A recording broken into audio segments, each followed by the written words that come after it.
Hello everyone, welcome to Yourpedia education. जो उड़ीसा के अंदर इन्वायरमेंटल इंजीनियर की वैकेंसीज निकली हैं उसके अंदर एक टॉपिक है जो मैथमेटिक्स से रिलेटेड है, प्रोबेबिलिटी एंड स्टैटिक्स, राइट। जिसकी वेटेज जो है वो 10% रहने वाली है। जैसा कि हम लोग जानते हैं कि प्रोबेबिलिटी हम लोग मोस्टली इंजीनियरिंग के अंदर पढ़ के आते हैं, राइट। देन उसके अंदर जो सेकंड टॉपिक है स्टैटिक्स, ये बहुत ज़्यादा इंपॉर्टेंट है और यहाँ से आपको मोस्ट ऑफ द क्वेश्चंस मिलेंगे आपको। तो आज हम लोग उसी टॉपिक के बारे में डिस्कशन करेंगे, स्टैटिक्स के बारे में। स्टैटिक्स के बेसिक की हम लोग स्टडी करेंगे, किस टाइप के क्वेश्चंस यहाँ से पूछे जा सकते हैं, क्योंकि उन्होंने पहले ही मेंशन करके दे दिया 4 डिफिकल्टीज लेवल आपके पास रहेंगे: easy, moderate, difficult and very difficult. तो अपना वेटेज कैसे रहेगा उसी के हिसाब से मैंने पूरा का पूरा ये पीडीएफ और ये क्वेश्चंस जो है वो प्रिपेयर किए हैं। तो हम लोग स्टार्ट करते हैं। सबसे पहले स्टैटिक्स के अंदर सबसे पहली चीज़ आती है इंट्रोडक्शन टू डेटा। डेटा का इंट्रोडक्शन। डेटा क्या होता है? डेटा होता क्या है? डेटा कोई भी इंफॉर्मेशन है जो आप कहीं से कलेक्ट करोगे। अब डेटा दो फॉर्म में हो सकता है अपने पास, जैसा कि एक डिस्क्रीट डेटा और एक क्या हो सकता है, कंटिन्यूअस डेटा। देखो, डिस्क्रीट डेटा और कंटिन्यूअस डेटा को हम लोग कैसे डिफरेंशिएट करेंगे, अब एक सिंपल से एग्जांपल से समझते हैं। डिस्क्रीट का मतलब क्या होगा? जिसको आप काउंट कर सकते हैं, राइट। जिसको आप क्या कर सकते हैं, काउंट कर सकते हैं। ऐसा डेटा मेरे पास क्या होगा, डिस्क्रीट डेटा होगा। जैसा number of days, number of days हमेशा क्या रहेंगे भाई, इंटीजर रहेंगे। तो जो भी चीज आपके पास इंटीजर फॉर्म में है, जिसको आप काउंट कर सकते हो, काउंटेबल फॉर्म में है, ऐसे डेटा को हम लोग क्या बोलेंगे, कंटिन्यूअस डेटा। तो जो काउंटिंग की फॉर्म में आपके पास डेटा होगा, जैसे डिस्क्रीट डेटा का एग्जांपल क्या होगा, काउंटेबल और कंप्लीट नंबर जो आपके पास होगा। जैसे number of renew days in a year, मैं एक साल में कह दूं कि यार कितने दिन मेरे पास बारिश हुई है, तो मैं काउंट कर सकता हूं कितने दिन बारिश हुई है। वो ऐसा नहीं होगा कि हाफ डे या एक दिन आएगा तो कंप्लीट नंबर आपको मिलेगा। तो हम क्या कहते हैं, ऐसा डेटा जिसको आप काउंट कर सकते हैं, ऐसा डेटा क्या होगा, डिस्क्रीट डेटा। इसी टाइप के क्वेश्चन पर फ्रेम कर सकता है वो। एक आपको एग्जांपल दे देगा ऊपर और बोलेगा विच type of data is this one, discrete data, continuous data, like that. तो आपको इस टाइप से एग्जांपल्स यहाँ से फ्रेम कर सकता है। तो बेसिक बहुत ही ज़्यादा इंपॉर्टेंट हो जाता है इसका। तो सबसे पहली चीज हमने क्या देखा यार, डेटा जो है वो दो टाइप के हैं। एक कौन सा है, डिस्क्रीट डेटा, एक कंटिन्यूअस डेटा। कंटिन्यूअस डेटा की अगर मैं बात करूं, कंटिन्यूअस डेटा क्या होगा, जैसे आप कोई मेजरमेंट कर रहे हैं, कोई मेजरमेंट ले रहे हैं, उसके थ्रू आपको जो डेटा मिलेगा, जैसे हाइट, टाइम, या फिर आप किसी गाड़ी का माइलेज निकाल रहे होगे, ये सारा डेटा मेरे पास किस फॉर्म में होगा, कंटिन्यूअस फॉर्म में होगा। ये फ्रैक्शन में भी वैल्यूज आएंगी, बट एक रेंज रहेगी आपके पास, एक पर्टिकुलर रेंज रहेगी, जिस रेंज के बीच में ये डेटा जो है वो लाई करेगा, राइट। इस रेंज के बीच में कोई भी वैल्यू ले सकता है। जैसे अगर मैं माइलेज की बात करूं, जैसे आपने एक गाड़ी खरीदी, अब कंपनी ने बोला यार ये जो गाड़ी है आपका जो है वो माइलेज देगी कहां से कहां तक, 17 kmph से, सॉरी 17 से लेके 17 किलोमीटर पर लीटर से लेके लेटेस्ट टेक 20 किलोमीटर पर लीटर। तो वो किस पे डिपेंड करेगा भाई, वो सिचुएशन पे डिपेंड करेगा, कहां पे आप उसको ड्राइव कर रहे हो, रूरल एरिया में ड्राइव कर रहे हो, अर्बन एरिया में ड्राइव कर रहे हो, कैसे ड्राइव कर रहे हो। बट जो माइलेज है मिनिमम 17 बता दिया उसने, मैक्सिमम कितना बता दिया अपने को, 20 बताया। तो माइलेज जो है गाड़ी का वो इस रेंज के बीच में कुछ भी हो सकता है। अब ऐसा नहीं है कि 17 के बाद सीधा 18 ही होगा माइलेज, 17 के बाद 17.1 भी हो सकता है, 17.001 भी हो सकता है। तो जब भी हम बात करेंगे किसकी, कंटिन्यूअस डेटा की, तो कंटिन्यूअस डेटा एक पर्टिकुलर रेंज के बीच में लाई करेगा और कोई भी वैल्यू वहां से ले सकता है, राइट। तो continuous data generally measured form में और डेसिमल पॉसिबल वैल्यूज यहां से ले सकता है। एग्जांपल मैं आपको बता ही चुका हूं, टाइम में बैटरी लास्ट, हाँ जी, जितने टाइम के लिए आपकी बैटरी जो है वो क्या करेगी, मतलब आपने चार्ज किया, जैसे एक एग्जांपल फोन का भी ले लेते हैं, आपने फोन को चार्ज किया, देन फोन डिस्चार्ज होने में कितना टाइम ले रहा है, कितनी टाइम के लिए आपकी बैटरी जो है वो लास्ट कर रही है, मतलब डिस्चार्ज होने में कितना टाइम ले रही है, कितनी देर के बाद अपना फोन जो है कंप्लीटली डिस्चार्ज हो रहा है, सारा डेटा क्या होगा, कंटिन्यूअस डेटा होगा, राइट। नेक्स्ट थिंग अपने पास आती है रिप्रेजेंटेशन ऑफ डेटा। डेटा को हम, अब ये तो पता चल गया डेटा आपने कहीं से कलेक्ट कर लिया, राइट। जैसे रेनी डे हो गया या कोई भी डेटा हो गया, आपने कलेक्ट कर लिया, अब उसको हमने क्या करना है, प्रेजेंट करना है, दिखाना है। अब ये एक तो होता है यार बहुत बड़ा ग्रुप ऑफ डेटा आपके पास है, आप उसको डायरेक्टली शो करो तो किसी भी पर्सन को शो करोगे उसको अच्छे से समझ नहीं आएगा। अब हम डेटा की ग्रुपिंग करते हैं किसी पर्टिकुलर कंडीशन के बेस पे। जैसे यहाँ पे हमने ग्रुपिंग कर दी, ये हमने कैटेगरी वाइज कर दिया कि यार फ्रांस है, राइट, यहाँ पे France, Italy, Spain, Germany and पुर्तगाल है, राइट। की लीजेंड क्या बता दिया कि कितनी उनकी पॉपुलेशन है, पॉपुलेशन कह सकते हैं। तो जैसे फ्रांस में बताया उसने कि यार कितना दिया हुआ आपने को, यहाँ पे काउंट किया 1 2 3 4 एंड 5, फ्रांस के अंदर 5 है। और एक नंबर जो है वो किसको रिप्रेजेंट करता है, एक जो ये आपको सिंबल बना के दिया है, एक आदमी का सिंबल जो बनाया हुआ, ये 10 पीपल्स को रिप्रेजेंट करता है। फ्रांस में कितने पीपल्स हो गए, एक एग्जांपल है ये, जस्ट एक एग्जांपल है। तो यहाँ 50 हो जाएंगे, यहाँ कितने हो जाएंगे, 60 हो जाएंगे, 30 हो जाएंगे। जर्मनी के अंदर कितने हो जाएंगे भाई अपने पास, 90 हो जाएंगे। और पुर्तगाल के अंदर कितने हो जाएंगे, 2 हो जाएंगे। तो ये एक क्या है, ये एक रिप्रेजेंटेशन है जिसको हम लोग बोलते हैं पिक्टोग्राम।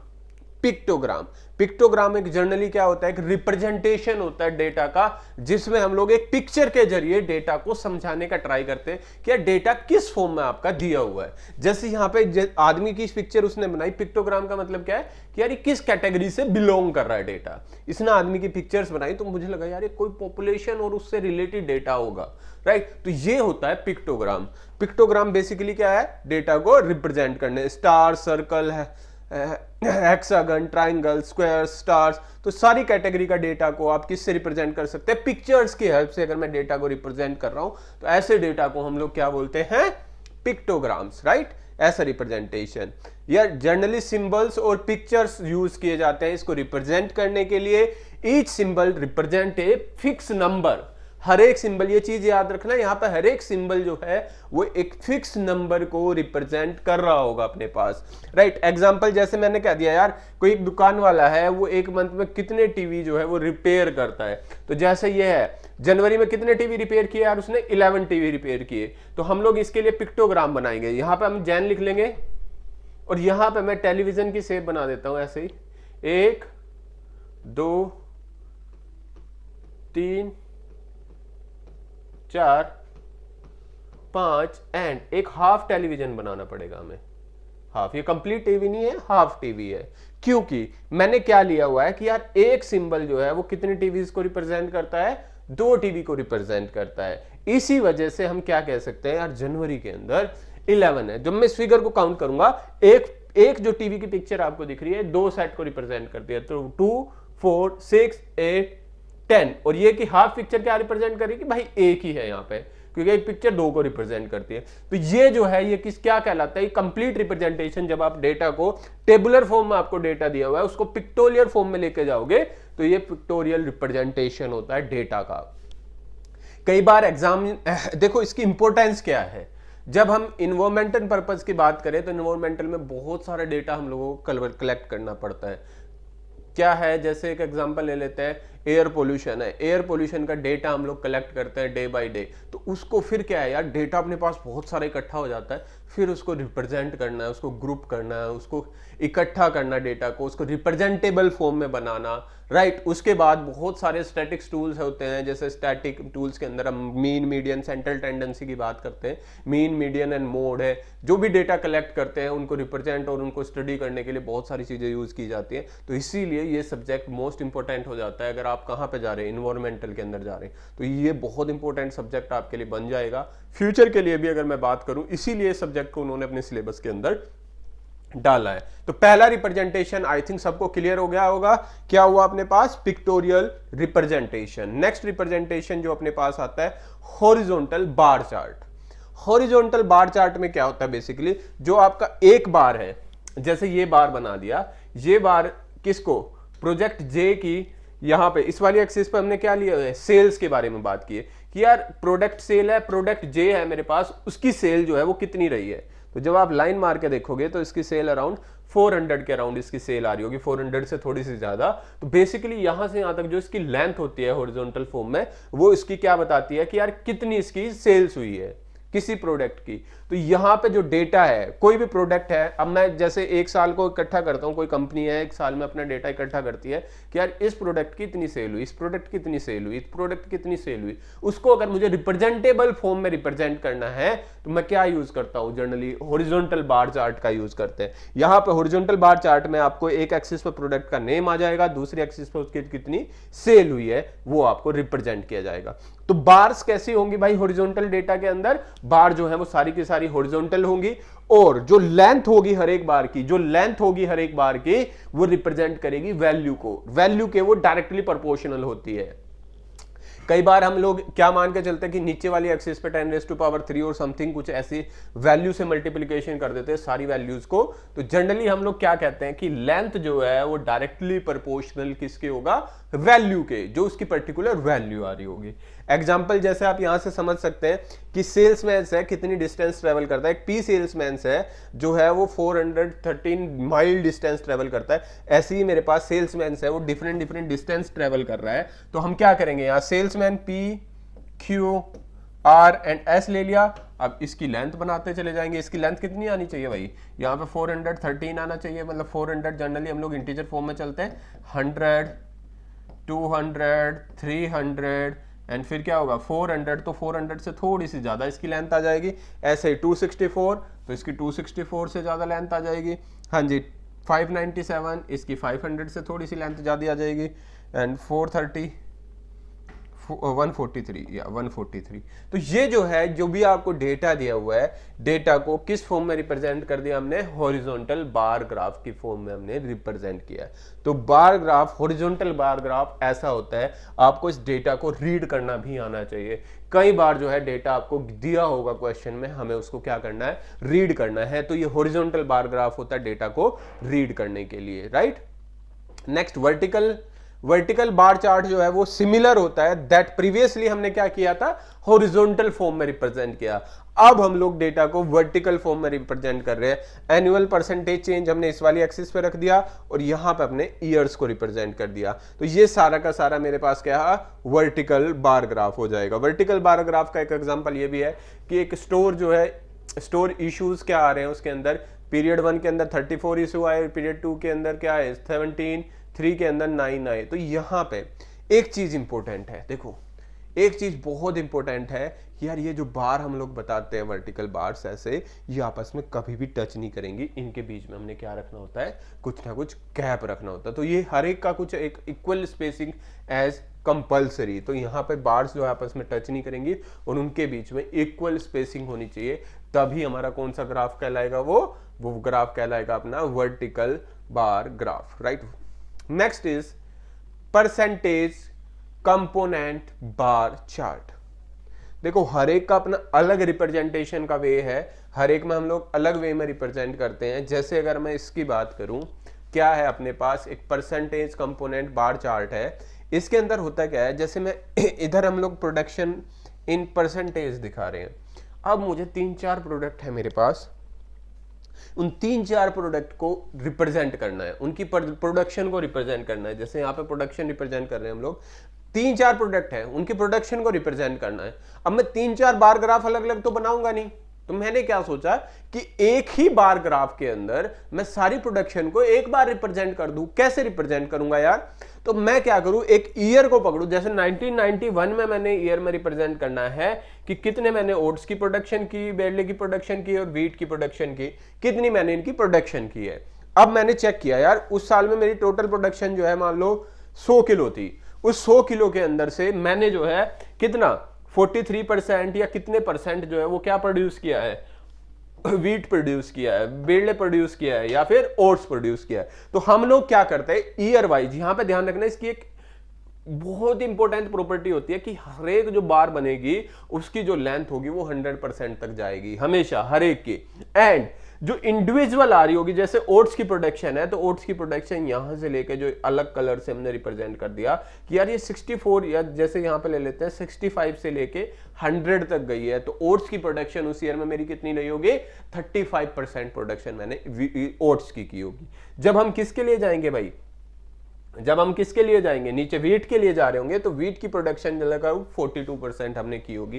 तो वो यहां पे हर एक ब्लॉक जो है क्या रिप्रेजेंट कर रहा है कि कितनी मैंने उस ईयर में किसकी प्रोडक्शन की है, एक पर्टिकुलर व्हीट, बेरले या फिर ओट्स की प्रोडक्शन की है, राइट। तो बेसिकली ये जो बार ग्राफ है, ये जो बार चार्ट है, इसकी जो हाइट होगी वो मैक्सिमम 100% तक जाएगी। जब हम किसकी बात कर रहे हैं, परसेंटेज कंपोनेंट बार चार्ट की, तो यहां पे वो क्वेश्चन फ्रेम कर सकता है कि मेरे पास एक कौन सा कंपोनेंट है, एक परसेंटेज कंपोनेंट बार चार्ट है, उसकी हाइट कितनी हो सकती है, तो उसकी हाइट कितनी होगी, हमेशा 100% होगी। आप किसी भी ईयर में यहां पे चले जाएंगे, चाहे इसको वर्टिकल फॉर्म में रिप्रेजेंट करो या फिर हॉरिजॉन्टल, बट हाइट हमेशा क्या होगी, 100%। तो ईच बार जो है वो किसके इक्वल होगा भाई, जो की पॉइंट्स है मेन यहाँ पे, ईच बार जो है वो 100% के इक्वल होगा। सो कंपोजिशन एंड ट्रेंड्स, राइट। जैसे एक एग्जांपल हमने यहां पे लिया कि हाउस सोल्ड ओवर 3 ईयर, कि कोई कंपनी है जो हाउस सोल्ड करती है 3 साल में, वो कितने करती है। तो अगर मैं बात करूं 4, ईयर 1 की बात कर रहे हैं, ओवर ईयर 1 में 4 रूम बंगलो जो है उसने 12% सेल किए, 5 रूम बंगलो जो है उसने 19 सेल किए, 4 रूम हाउस जो है 22 सेल किए, 5 रूम हाउस जो है 32 सेल किए, एंड 6 रूम हाउस जो है उसने 15 सेल किए। तो यहाँ पे हम लोग, अगर मैं इसको रिप्रेजेंट करना चाहता हूँ, तो टोटल जो है सम वो 100% आएगा। तो पहले अपने को कितना कर दिया, 12 कर दिया, 12 के प्लस 19 करेंगे तो कितना हो जाएगा अपने पास, 12 प्लस 19 31, 31 प्लस 22 कर देंगे। तो ऐसे आप ऐड करते करते जाओगे और टोटल कहां तक पहुंच जाएंगे हम लोग, 100% तक पहुंच जाएंगे। तो बेसिकली ये है अपने पास कौन सा ग्राफ, ये ग्राफ क्या था भाई अपने पास, कंपोजिशन परसेंटेज चार्ट, वो sorry percentage component bar chart इस कहलाता है ये, राइट। नेक्स्ट होता है भाई पाई चार्ट। अब पाई चार्ट को समझने के लिए आपने क्या देखना है कि एक सर्कल मैंने फ्रेम कर दिया, एक सर्कल बना दिया। जैसे ही आप एक सर्कल बनाओगे यार, सर्कल के अंदर जो सेंटर होता है वो सेंटर पे कितना एंगल बनाता है, 360 डिग्री। तो पाई चार्ट में हम उसी एंगल को डिवाइड करते हैं, उस 360 को डिवाइड करेंगे। 360 को ऐसे समझो 100 है मेरे लिए, 360 जो है वो 100% है। अब जितना परसेंट एक वैल्यू आएगी उतना ही हम लोग एंगल देते चले जाएंगे। ये बहुत इंपॉर्टेंट पॉइंट है किसके रिगार्डिंग, अपना पाई चार्ट के रिगार्डिंग एंगल देते रहेंगे। जैसे लेबर जो है वो 15% है अपने पास, तो 15% को पहले एंगल की फॉर्म में कन्वर्ट करेंगे, 15% को किसकी फॉर्म में कन्वर्ट करेंगे, एंगल की फॉर्म में कन्वर्ट करेंगे। कैसे कन्वर्ट कर देंगे, सेक्टर एंगल निकाल, पहले वैल्यू ले लो, टोटल ले लो, दोनों को डिवाइड करो और किससे मल्टीप्लाई कर दो, 360 से। जैसे अब हम यहां पे आते हैं, इस एग्जांपल से इसको समझने का ट्राई करते हैं। मेरे पास कोई कंपोनेंट है, मटेरियल्स है, लेबर है, R&D है, ओवरहेड है, प्रॉफिट है, ये सब चीजें दी हुई है। तो क्या हुआ कि कॉस्ट दिया है कि मटेरियल की कॉस्ट जो है वो 10 है, राइट। मटेरियल की कॉस्ट 10% है, लेबर कॉस्ट 20% है, R&D खर्चा जो है वो 40% है, ओवरहेड 70 हो गया, ये 60 हो गया, परसेंट नहीं है, वैल्यूज दी है डायरेक्टली। अब टोटल जब मैंने किया तो मेरे पास टोटल कॉस्ट आई 20p, राइट। 20p जो है, सॉरी 200p, जो 200p होगा अपने पास वो टोटल सर्कल की वैल्यू होगी। ये टोटल सर्कल जो है वो 200p को रिप्रेजेंट करेगा। अब इस 200p में मुझे केवल कितने चेक करना है कि यार मटेरियल कितने का लगा, मेरा वो 10 का लगा, तो 10 इंटू 200 मल्टीप्लाई बाई क्या किया आपने ने, 360 किया, एक कैंसिल आउट हो गया जीरो, एक ये जीरो कैंसिल आउट हो गया, तो कितना एंगल बनाएगा भाई, 18 डिग्री एंगल बनाएगा। यार 18 डिग्री एंगल बना दो यहाँ पे। ये एंगल, मटेरियल वाला एंगल कितना आया अपने पास, 18 डिग्री। तो ये किसको रिप्रेजेंट कर रहा होगा कि यार 18 डिग्री जो एंगल है वो किसका है, मटेरियल का है। यानी कि 100 में से 18, 360 में से 18 डिग्री एंगल ये जो है बना रहा है अपने पास, राइट। तो इसी टाइप से आप किसी का भी एंगल निकाल सकते हो और उसको आप इजीली क्या कर सकते हो, ड्रॉ कर सकते हो यहाँ पे, राइट। तो ये हमारा कौन सा होता है, पाई चार्ट। पाई चार्ट की हेल्प से हम लोग कैसे डेटा को रिप्रेजेंट करते हैं, तो अनग्रुप्ड डेटा ऐसे रिप्रेजेंट किया जाता है। इसके बाद होता है ग्रुप्ड डेटा। ग्रुप डेटा में क्या होता है कि यार जैसे एक एग्जांपल से समझते हैं, group data generally data size जब लार्ज हो जाता है तब हम ग्रुप डेटा का यूज करते हैं। अब साइज जो है वो 10 वैल्यू से छोटा है तो जनरली हम लोग बार चार्ट और जो पीछे जो हमने डिस्कशन किया अनग्रुप डेटा का, उसी की हेल्प से रिप्रेजेंट करते हैं। बट जब वैल्यू बड़ी हो जाती है 10 से, तब हम लोग ग्रुप डेटा की तरफ चलते हैं, अब डेटा को ग्रुप करने का ट्राई करते हैं। जैसे ट्रांजिस्टर गेन है जो है यहां से 72 से लेके 70 के बीच में क्लास बना दी अपने ने, इसमें उसकी फ्रीक्वेंसी कितनी है कि यार ये जो ग्रुप है 72 से लेके 7, एक डेटा है आपके पास, बहुत बड़ा डेटा है, एक डेटा है ऐसे, एक डेटा है, उसके अंदर आपने क्या करना है, उस डेटा को ग्रुप फॉर्म में रिप्रेजेंट करना है। उस डेटा में अब मैंने चेक किया कि यार 70 से लेके 73 के बीच में, सॉरी 70 के बीच में कितना डेटा रिप्रेजेंट कर रहा है, केवल एक डेटा था जो इस बीच में रिप्रेजेंट करता है। तो 70 से लेके 72 की फ्रीक्वेंसी क्या हुई, 1 होगी। जैसे मैं चला 73 से लेके 75 तक, 73 से लेके 75 तक, अब मैंने चेक किया 73 से 75 के कितने नंबर इसके बीच में डेटा के अंदर लाई कर रहे हैं, तो वो मुझे पता चला है 2 नंबर ऐसे हैं जो इसके बीच में लाई कर रहे हैं। तो यहां से ग्रुपिंग डेटा की स्टार्ट हो जाती है। जैसे 76 से लेके 78 के बीच में कितने नंबर रिप्रेजेंट कर रहे हैं, 7 बार जो है वो वैल्यूज जो है वहां पर आ रही है जो उसके बीच में लाई कर रही है। 79 से लेके 81 की वैल्यूज कितनी हुई, 12। तो यहां से हम लोग पहले क्या स्टेप्स रखते हैं, पहले तो रेंज फाइंड आउट करते हैं कि यार कहां से कहां तक मेरा डेटा जो है वो लाई कर रहा है।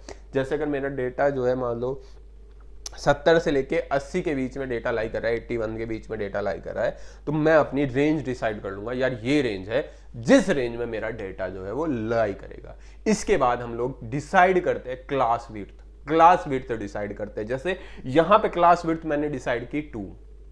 After class width we will prepare a tally, tally ये वाली टैली। जैसे 72 से लेके 70 से लेके 72 की कितनी फ्रीक्वेंसी है, 73 से 75, और सारी फ्रीक्वेंसीज हम लोग यहाँ पे डिसाइड कर लेते हैं एंड देन काउंट फ्रीक्वेंसीज, वो अपने पास काउंट कर ली जाती है फ्रीक्वेंसीज कितनी है। तो ये डेटा का रिप्रेजेंटेशन है, कौन से ग्रुपिंग ऑफ डेटा है, राइट। फ्रीक्वेंसी के साथ हम लोग ग्रुपिंग ऑफ डेटा को रिप्रेजेंट करते हैं। जनरली यहाँ पे जब ग्रुपिंग ऑफ डेटा की बारे में बात आती है, इसको रिप्रेजेंट करने के लिए हम लोग क्या यूज करते हैं, हिस्टोग्राम। ग्रुप्ड डेटा को रिप्रेजेंट करने के लिए क्या यूज किया जाता है, हिस्टोग्राम। नाम याद रखना है भाई, बहुत इंपॉर्टेंट है ये, क्या नाम होता है, हिस्टोग्राम। हिस्टोग्राम का काम क्या है, जो अपना डेटा अपने पास आया, ये स्टैटिक्स के पॉइंट ऑफ व्यू से बहुत ज्यादा इंपॉर्टेंट है, इसीलिए मैं बोल रहा हूं इस क्लास को मिस नहीं करना। इस क्लास के रिगार्डिंग आपको बहुत सारी चीजें क्लियर होंगी कि क्या हिस्टोग्राम होता है, कैसे हम लोग डेटा को रिप्रेजेंट करते हैं। फिर इसके बाद हम लोग सेंटर टेंडेंसी की तरफ चलेंगे, जहां पर मीन, मीडियम और मोड की बात की जाएगी। पहले अनग्रुप डेटा की, फिर ग्रुप डेटा के बारे में बात की जाएगी। ग्रुप डेटा के बाद फिर हम लोग चलते हैं हाइपोथेसिस टेस्ट होते हैं, यहाँ पे बहुत सारी चीजें होती हैं जिनके बारे में आगे चल के हम लोग डिस्कशन करेंगे। कोरिलेशन, राइट, रिग्रेशन, बहुत सारी चीजें हैं जो हम लोग डिस्कस करेंगे इसके साथ में। नेक्स्ट चीज हमारे पास होती है हिस्टोग्राम। हिस्टोग्राम क्या है, जो अपना ग्रुप डेटा आया, फ्रीक्वेंसी के साथ आया, हम उसको क्या करते हैं भाई, अब ग्राफिकल रिप्रेजेंटेशन देते हैं। जो ग्राफिकल रिप्रेजेंटेशन होता है वो हिस्टोग्राम कहलाता है। अब यहां ध्यान रखना, जैसे ये क्या है, डाइस को आपने रोल किया और उसके आउटपुट पे कोई वैल्यू आएगी, उसको रिप्रेजेंट करने के लिए हम लोग हिस्टोग्राम यूज करते हैं। हिस्टोग्राम में क्या होता है, जैसे सेंटर वाली वैल्यू इसकी 1 है, क्योंकि जब भी मैं डाई को रोल करूंगा तो डाई पे जो है एक नंबर आएगा। ऐसा नहीं है कि यार वहां पे कोई फ्रैक्शन वैल्यू आएगी, तो नंबर 1, 2, 3 और यही नंबर आ सकते हैं। तो हम क्या करते हैं, एक विड्थ डिसाइड कर देते हैं हर एक नंबर को। तो जो 1 आया, 1 के लिए हम लोग कहां से स्टार्ट करेंगे भाई, 1 इधर चला गया शायद, 1.5 से लेके 3.5 तक, 1 से लेकर 3.5 तक एक विड्थ डिसाइड कर दी हमने कि यार इसके बीच का, ये आपके ऊपर डिपेंड करता है क्योंकि टोटल कहां तक जाएगा, ये 13 तक। ओके, सम होगा यहाँ पे ना, या सम होगा या कुछ भी वैल्यू होगी। तो हमने चेक किया उसकी फ्रीक्वेंसी कितनी आ रही है। इसके जो 1.5 से लेकर 3.5 के बीच में कोई भी नंबर आता है उसकी फ्रीक्वेंसी 4 है, राइट। 3.5 से लेकर 5.5 के बीच में कोई भी नंबर आएगा उसकी फ्रीक्वेंसी ये है। तो ये नंबर्स को रिप्रेजेंट करता है कि इससे इसके बीच का कोई नंबर आ रहा है तो उसकी फ्रीक्वेंसी क्या है, कितनी बार वो आपके आउटपुट में यहाँ पे शो होगा। ये वैन का माइलेज है, अगर आप उसको 0 से लेकर 10,000 माइल तक चलाओगे तो उसका माइलेज इतना रहेगा। उसके बाद आपका माइलेज और डेंसिटी, फ्रीक्वेंसी डेंसिटी कैसे चेंज होती है। तो बार जो है, इस ये चीज ध्यान रखनी है, जो स्टार्टिंग में हमने बात की थी वहां पे बार आपस में टच नहीं हो रहे थे, राइट। यहां पे बार आपस में टच करेंगे और एरिया जो है वो डायरेक्टली प्रोपोर्शनल होगा फ्रीक्वेंसी के। जब आप इसका एरिया निकालोगे वो एरिया डायरेक्टली प्रोपोर्शनल किसके होगा, फ्रीक्वेंसी के। यहाँ पे रहने वाला है हिस्टोग्राम्स में। इक्वल क्लास, इक्वल जो है क्लास विड्थ होगी हमेशा, height equals to frequency. Unequal class width में क्या निकाली जाती है, height is equals to what, frequency divide by class width. तो ये अपना डेटा रिप्रेजेंटेशन होता है हिस्टोग्राम से। नेक्स्ट होता है फ्रीक्वेंसी पॉलीगन। फ्रीक्वेंसी पॉलीगन में क्या करते हैं, जैसे 1 है भाई, 1 के आने की फ्रीक्वेंसी कितनी है 10, 2 है, 2 के आने की फ्रीक्वेंसी कितनी हो जाएगी, इसके बीच में लाई कर रही होगी 12 के आसपास। ऐसी सबकी फ्रीक्वेंसीज को अपने ने मैप कर दिया, देन हम लोग इनको क्या कर देते हैं, मिला देते हैं। तो ये जो डेटा है ये क्या कहलाएगा, फ्रीक्वेंसी पॉलीगन कहलाता है, right, this shape of data. ऐसे ये फ्रीक्वेंसी पॉलीगन में हम लोग क्या करते हैं कि जो अगर हाफ हिस्टोग्राम बनाते हो उनके सेंटर्स को मैच कराओगे तो वो अपने पास क्या बन जाएगा, वो क्या बन जाएगा अपने पास भाई, that is called as frequency polygon, right, frequency polygon. The plot class midpoint versus frequency, join the point by straight line and use for shape of distribution। देखो यहाँ पे हम लोग ट्राई करते हैं कि यार ये जो डेटा है ये किस शेप के साथ डिस्ट्रीब्यूटेड है। जनरली ये क्या है, अगर ट्रायंगुलर शेप को फॉलो कर रहा है, नॉर्मल शेप को फॉलो कर रहा है, कैसी शेप ये डेटा ले रहा है, तो उसको बनाने के लिए हम लोग इसका यूज करते हैं। एक कम्युलेटिव फ्रीक्वेंसी होती है। कम्युलेटिव फ्रीक्वेंसी के अंदर हम लोग क्या करते हैं भाई, एन ओगिव है more than C F curve, तो ये अपने पास कम्युलेटिव फ्रीक्वेंसी होती है। कैसे कैसे वो एक्स के साथ वैल्यू चेंज करोगे तो वैल्यूज अपने पास चेंज होती रहेंगी डेटा की, राइट। जैसे अपर बाउंड्री अपने ने सिलेक्ट कर दी 7.3, इसकी कम्युलेटिव फ्रीक्वेंसी कितनी है 3 है। 7.65 के अंदर इससे पहले वाली जो वैल्यू आई है, इससे पहली वैल्यू क्या है 7.35, इसकी फ्रीक्वेंसी भी ऐड होके आ रही है। तो सारी कम्युलेटिव मतलब पुरानी सारी फ्रीक्वेंसीज को वो क्या करता रहेगा, कम्युलेट करता रहेगा, ऐड करता रहेगा, राइट। इसका यूज कहां पे होता है, मेनली मीडियन और परसेंटाइल और ये सारी चीजें फाइंड आउट करने के लिए हम लोग इसका यूज करते हैं। नेक्स्ट चीज होती है most important, measure of central tendency. तो किसी भी डेटा को, अब आपके पास डेटा है, अब पूरा डेटा ना रिप्रेजेंट करके उसकी एक पर्टिकुलर प्रॉपर्टीज, उसकी सेंट्रल लिमिट्स के बारे में डिस्कशन करते हैं। तो यहाँ पे उनकी सेंट्रल टेंडेंसी कैसी रही होगी, इसको डिस्कशन करने के लिए हम लोग कुछ टर्म्स डिफाइन करते हैं। पहली चीज होती है मीन।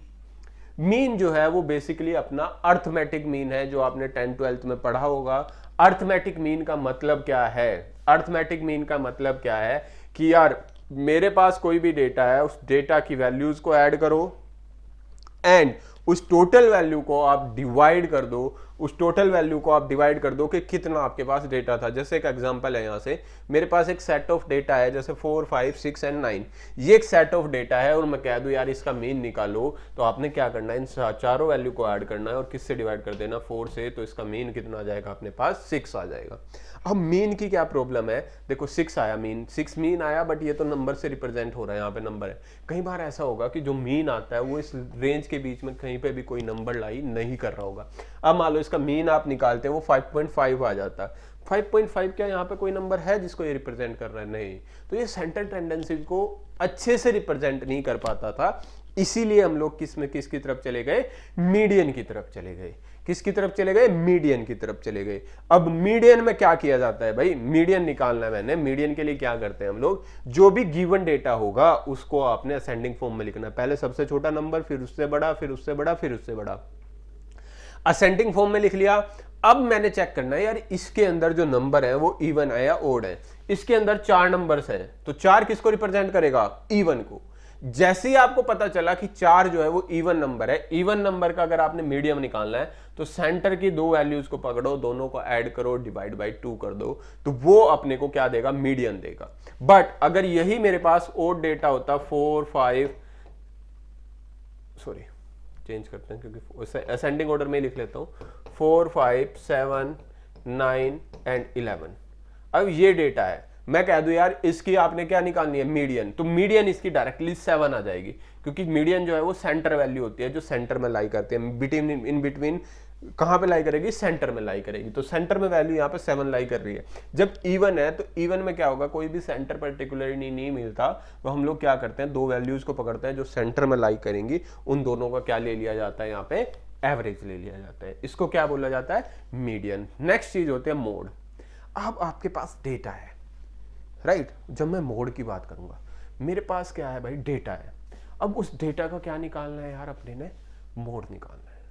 मोड क्या होता है, मोड बेसिकली होगा आपके पास जो डेटा गिवन है उसमें कोई नंबर जो सबसे ज़्यादा बार रिपीट कर रहा होगा। यहाँ पे देखा यार 5 1 2 3 बार रिपीट कर रहा है, 6 केवल 2 ही बार रिपीट कर रहा है, 8 कोई रिपीटेशन नहीं ले रहा, 2 भी कोई रिपीटेशन नहीं ले रहा, 4 भी रिपीटेशन नहीं ले रहा, 3 भी रिपीट नहीं कर रहा है। तो एक नंबर है जो 5 है, वो कितनी बार रिपीट कर रहा है, मैक्सिमम टाइम रिपीट कर रहा है, तो वही इसका क्या कहलाएगा, मोड। तो इसका मोड क्या हो जाएगा, 5 हो जाएगा। 5 नंबर जो है वो 3 टाइम्स, जो नंबर सबसे ज्यादा बार रिपीट कर रहा होगा वो क्या कहलाएगा, उसका मोड कहलाएगा। ऐसा तो आपके दिमाग में ये भी तो आ सकता है यार, अगर 2 नंबर जो है वो मेरे पास क्या करते हैं, 2 नंबर ऐसे हो जो सेम टाइम रिपीट कर रहे हो, जैसे 5 3 टाइम रिपीट करता, 4 भी 3 टाइम रिपीट कर जाता, ऐसे को बोला जाता है by mode data, right, that is having 2 modes, 4 and 5 like that. तो ये डेटा का डिस्कशन था। अब हम कुछ क्वेश्चंस के रिगार्डिंग डिस्कशन करेंगे, जो क्वेश्चन यहां से बन सकते हैं। सबसे पहला क्वेश्चन होगा, which type of data is obtain by counting and can only take whole numbers. जो कंप्लीट नंबर लेगा ऐसा डेटा कौन सा होगा अपने पास। तो यार ऐसा डेटा जो हमने स्टार्टिंग में पढ़ा, जो काउंटिंग से अपने को मिलेगा, वो डेटा तो कौन सा डेटा था यार, डिस्क्रीट डेटा था, राइट। तो ऐसे क्वेश्चन यहां से बन सकते हैं, continuous, discrete, random and categorical. Next आपके पास आता है, in a frequency distribution what is the term for the number of time a particular value occur. जब हम फ्रीक्वेंसी डिस्ट्रीब्यूशन की बात करते हैं, जब हम किसकी बात करते हैं भाई, फ्रीक्वेंसी डिस्ट्रीब्यूशन की बात करते हैं, तो फ्रीक्वेंसी डिस्ट्रीब्यूशन में अगर कोई नंबर जितनी ज्यादा बार रिपीट करता है, number time particular values occur, that is called as frequency. वो उसकी क्या कहलाती है, फ्रीक्वेंसी कहलाती है। तो ये मेरे कुछ इजी क्वेश्चंस हैं, मैंने स्टार्टिंग में कुछ इजी क्वेश्चंस रखे हैं, जैसे एग्जांपल है यहाँ पे 2 3 4 5 4 2। तो अगर मैं 4 के बारे में बात करूँ और 4 की फ्रीक्वेंसी चेक करूँ, तो 4 की फ्रीक्वेंसी मेरे पास कितनी होगी, 2 होगी। Which type of chart usually equally spaced vertical rectangles to represent the data? ऐसा कौन सा होता है जिसके अंदर इक्वली स्पेस है उन दोनों के बीच में, कंबाइंड नहीं है। तो ये ध्यान रखना, जब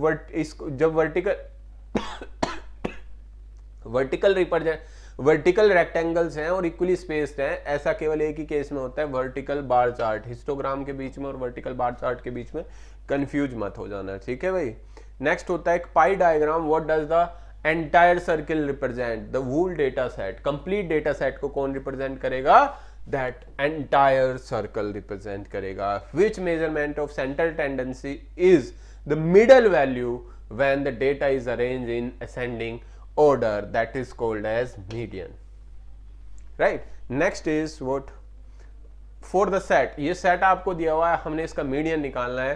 तो सबसे पहले हम लोग इसको असेंडिंग ऑर्डर में लिखेंगे, 3 4 5 7 7 एंड 9। तो सब फिर काउंट करेंगे यार, नंबर कितने हैं, 3 3 6। यहाँ पे फिर से कितने नंबर हो गए भाई अपने पास, इवन नंबर है, इसके अंदर 6 नंबर्स हैं। तो दोनों सेंटर वैल्यू को पकड़ो, ऐड करो, 5 + 7 डिवाइड बाई 2 करो, 6.5। अपने पास क्या आ जाएगा इसका, the group data, how the class mid point is calculated. जब भी क्लास का आपको मिड पॉइंट निकालना है तो वो निकाला जाएगा अपर boundary plus lower boundary divided by 2। जैसे अगर क्लास 70 से लेकर 72 तक है, तो मिड पॉइंट क्या आ जाएगा इसका, 71 आ जाएगा। What does the area of each rectangle in the histogram represent. Histogram के अंदर एरिया क्या रिप्रेजेंट करता है, फ्रीक्वेंसी को रिप्रेजेंट करता है। एरिया क्या रिप्रेजेंट करता है, उसकी फ्रीक्वेंसी को। विड्थ इनटू हाइट क्या रिप्रेजेंट करेगी, फ्रीक्वेंसी को। गिवन डिस्ट्रीब्यूशन है आपके पास, 20 से लेके 29 तक के डेटा 5 बार रिपीट हो रहा है, फ्रीक्वेंसी भी दी है। इसका हमने क्या निकालना है, मीन निकालना है। तो x1 के सेंटर निकाल लो पहले, right, mid point, okay, use mid point values उसने दे दी। तो x1 x2 x3 इनकी फ्रीक्वेंसी चेक करो, पहले की 5 8 एंड 12 होगी, right. Frequency f1 f2 f3 frequency का सम कर देते हैं। एंड जब हमारे पास फ्रीक्वेंसी डेटा होता है, अपने को उसका मीन निकालना होता है। मीन क्या होता है, basically summation of f of x divided by summation of f। मतलब फ्रीक्वेंसी को x के साथ मल्टीप्लाई करके ऐड कर दो, divided by summation of frequency हो जाएगा। तो फ्रीक्वेंसी ऐड की 25, फ्रीक्वेंसी को वैल्यू के साथ मल्टीप्लाई करके ऐड किया तो 932, दोनों को डिवाइड कर देंगे तो वैल्यू मिलेगी 37.3। ये थोड़े मतलब पहला लेवल अपना इजी था 6 क्वेश्चन तक। 6 के बाद लेवल कैसा हो गया भाई, थोड़ा लेवल अपग्रेड हुआ है, फिर आगे चल के और अच्छे अच्छे क्वेश्चन यहाँ से बनेंगे। द मेजरमेंट ऑफ डिस्पर्सन, जब भी हम लोग बात करेंगे मेजरमेंट ऑफ डिस्पर्सन की, तो एक टर्म होती है स्टैंडर्ड डेविएशन। क्या यूज की जाती है, स्टैंडर्ड डेविएशन। आगे चल के डिटेल में हम लोग नेक्स्ट क्लासेस में इसके रिगार्डिंग पढ़ेंगे क्या होता है standard deviation, right. Q1 Q2 दिया हुआ है, मिड इंटर क्वाड्रेटल लेन क्या होती है अपने पास, that will be Q2 minus Q1 IQR आ जाता है, और IQR को आप 2 से डिवाइड कर दोगे तो रेंज आ जाएगी अपने पास, कितनी आएगी, 10 आ जाएगी यहाँ से। तो ये बहुत सारे क्वेश्चंस हैं, ये डिफिकल्ट क्वेश्चंस हैं, एक बार आप इनको ट्राई करो, देखो, राइट। मैंने पूरा डिटेल में डिस्कशन आपके साथ किया हुआ है, एंड ये कुछ क्वेश्चंस है डिफिकल्ट, और ये लास्ट क्वेश्चन जो है वेरी डिफिकल्ट रेंज में आता है। यहाँ पे हमने स्टैंडर्ड डेविएशन जो है वो कैलकुलेट करना है। तो एग्जाम में हमने ऐसे क्वेश्चंस में नहीं फंसना। अगर आप इसकी कैलकुलेशन देखोगे, इसकी कैलकुलेशन बहुत कॉम्प्लिकेटेड हो जाती है। तो अगर मैं एग्जाम पॉइंट ऑफ व्यू से बात करूं तो हमें वेरी डिफिकल्ट क्वेश्चंस को मोस्टली छोड़ देना है। देखो, आपको तभी आइडिया लग पाएगा अगर आपको सब्जेक्ट की नॉलेज है, राइट। आपको सब्जेक्ट की नॉलेज ठीक है तो आपको आइडिया लगेगा ये क्वेश्चन डिफिकल्ट है, ये क्वेश्चन इजी है। इस क्वेश्चन को देखते ही मुझे लगेगा यार बहुत इजी क्वेश्चन है, बट अगर आपको प्रैक्टिस है, आपने इसकी अच्छे से प्रैक्टिस की हुई है, तो आपको पता चल जाएगा देखते ही इसमें बहुत कैलकुलेटिव पार्ट है। टाइम 90 मिनट है, 90 क्वेश्चन है, एक क्वेश्चन के हिस्से में 1 ही मिनट आएगी। तो ये एक ऐसे क्वेश्चन होते हैं जिनको हम लोगों को एंड के लिए छोड़ देना होता है। जब एंड का एग्जाम, जब आपका एग्जाम खत्म होने को होता है, जब आपका कंप्लीट एग्जाम हो गया यार, इजी वाला पार्ट और सब पार्ट हो गया खत्म, अब हाँ, इस क्वेश्चन को मैं कर सकता हूँ, ऐसा नहीं कि नहीं कर सकता, कर सकता हूँ, बट अब मेरे पास 4, 5, 10 मिनट बचे हैं, अब मैं इसको ट्राई करूंगा, अब मेरे पास और करने को कुछ नहीं है। तब ऐसे क्वेश्चंस को आपको ट्राई करना होता है। बट इन स्टार्टिंग कभी भी ऐसे क्वेश्चंस को नहीं टच करना होता जो वेरी डिफिकल्ट लेवल में आते हैं। फिर से वही चीज़ कह रहा हूँ, डिसाइड तभी कर पाओगे आप कि यार डिफिकल्ट रेंज कौन सी है, इजी रेंज कौन सी है, मीडियम रेंज कौन सी है, जब आप अच्छे से किसी भी सब्जेक्ट को प्रिपेयर कर लोगे। तो बेसिक ये क्लास थी स्टैटिक्स के रिगार्डिंग, किस टाइप के क्वेश्चंस बन सकते हैं। यहाँ पे मैंने बेसिक्स ऑफ स्टैटिक्स डिस्कस किया है। एंड अगर आप इस उड़ीसा वाले एग्जाम के लिए प्रिपेयर करना चाहते हैं तो योरपीडिया ने एक डेडिकेटेडली मॉड्यूल इसके लिए लॉन्च किया हुआ है। एक फ्री व्हाट्सएप ग्रुप भी है हमने जो बनाया हुआ है, वहाँ पे हम लोग ये वाला सारा कंटेंट आपको फ्री व्हाट्सएप ग्रुप में मिलेगा, और भी कंटेंट जो है वो डे बाय डे वहाँ पे शेयर किया जाता है। जैसा कि हम लोगों ने पैनल डिस्कशन में भी आपको बताया था कि 30% कंटेंट हम लोग फ्री प्रोवाइड करते हैं, वो आपको फ्री वाले ग्रुप में जरूर मिल जाएगा, राइट। एंड इसका जो एक डेडिकेटेड मॉड्यूल है वो योरपीडिया ने लॉन्च किया हुआ है, उसकी क्लासेस ऑलरेडी स्टार्ट हो चुकी हैं, तो आप उनको ज्वाइन कर सकते हैं।